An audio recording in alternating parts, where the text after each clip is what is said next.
Let's test our knowledge of star trails and try to figure out from where on Earth a series of photos of the night sky might have been taken. We'll start with our first example.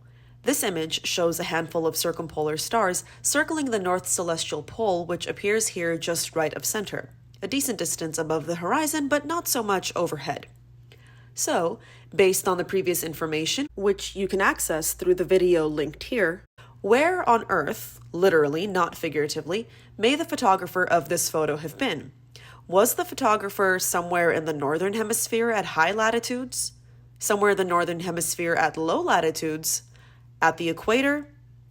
Or was the photographer somewhere in the southern hemisphere at low latitudes, meaning closer to the equator, or somewhere in the southern hemisphere at high latitudes closer to the South Pole? What do you think? Take some time, pause the video, or review the one that was linked earlier, and come back for the answer when you're ready. Ready? Okay, let's find out. This image was taken from the northern hemisphere at low latitudes, but specifically from Rhodes in the Mediterranean country of Greece. Notice how the star trails in this picture match those in the diagram. Knowing that we are facing north, since we can see the North Celestial Pole and Polaris near the center, helps to narrow down possible areas on Earth where this type of view is possible. All right, example number 2. Take a look at the pattern of star trails seen here and determine where you, or the photographer of the photo in this case, might be standing if you're facing southwest, south being to the left of the image here and west being to the right. Do you think you are somewhere in the northern hemisphere at high latitudes, somewhere in the northern hemisphere but at low latitudes, at the equator, somewhere in the southern hemisphere at low latitudes, meaning closer to the equator, or somewhere in the southern hemisphere at high latitudes, closer to the South Pole? What do you think? Pause the video to take some time to think about your answer and press play when you're ready. Or don't, and just let the video continue on its own, and you'll see that this picture was taken from the southern hemisphere at low latitudes, where a view like this can specifically be seen from the Paranal Observatory over in Chile. Now, in our third example, you might be in luck if you know your geography. Here you are facing southeast, south being to the right in this image and east being to the left, where you see a beautiful view of the brightly moonlit Mount Everest with the rising stars of the background carving out their respective star trails over a 1.5 hour long exposure period. Given this information, where would this photo have been taken from? Of course, it's pretty easy to remember that this is Mount Everest, so if you chose B, the northern hemisphere, low latitudes, you're correct. Specifically, this is the view of Mount Everest's north face as seen from base camp. And we finally arrived at the last of our mystery photo series. Here we see star trails appearing to sink into the horizon as the stars set when facing directly due west. Where do you think this picture was taken? Pause the video to think about your answer and press play when you're ready. If you chose C, at the equator, you got it. To be more specific, it was taken at the equator in the aptly named South American country of Ecuador. Now let's try a different exercise. Instead of seeing a long exposure picture of star trails and trying to figure out where we are, let's see if we can predict the movement of the stars across the night sky as Earth rotates throughout the night, if we're given a specific view from a specific place at a specific time, and asked to determine where the stars may be sometime later.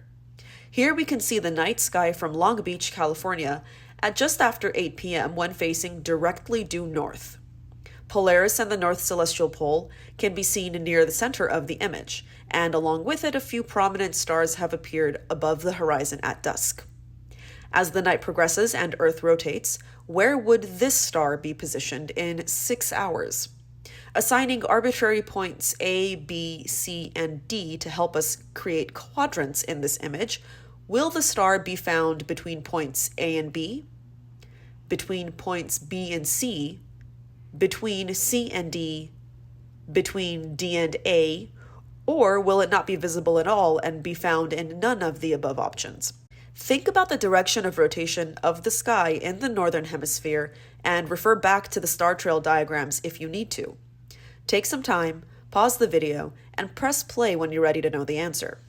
If you chose A, implying that the star would appear somewhere between points A and B after 6 hours, you're correct. Stars appear to rotate counterclockwise around the North Celestial Pole when observing the night sky from somewhere in the Northern Hemisphere, like Long Beach. And if it takes 24 hours for the star to come full circle and appear back at its starting point, then that means a 6-hour time interval would be just a quarter of that rotation, landing it in between points A and B in this image.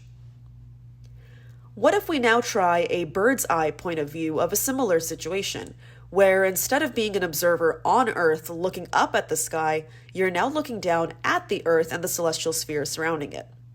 You observe a star rising from directly due east on the horizon. When it reaches the highest point in the sky above your horizon, where in the sky will it be located? Will it be in the northern sky, in the eastern sky, in the southern sky, in the western sky, or will it be directly overhead? If you chose C in the southern sky, you're correct. Because of the tilt in Earth's axis, a star rising directly due east on the horizon will follow the celestial equator as time progresses, traversing the southern sky throughout the night until sunrise, at which point the star will set behind the horizon directly due west. And finally, the last example in this series. In this scenario, you observe a star rising from the northeastern part of your horizon. As night progresses and it reaches the highest position in the sky above your horizon, where in the sky will this star be? Will it be in the northern sky, in the eastern sky, in the southern sky, in the western sky, or will it be directly overhead? If you chose A, in the northern sky, you're correct. Again, the tilt of Earth's axis causes the stars to follow these trajectories across the sky as time progresses from night to night. Now, to summarize the concept of diurnal motion and star trails in the night sky, this is what we see in our skies as we look up from Earth. But this, in reality, is an optical illusion, occurring because we are on a rotating planet, and as we're taken along for a rotating ride with the planet, it appears as though our sky moves, and that's why we see what we see.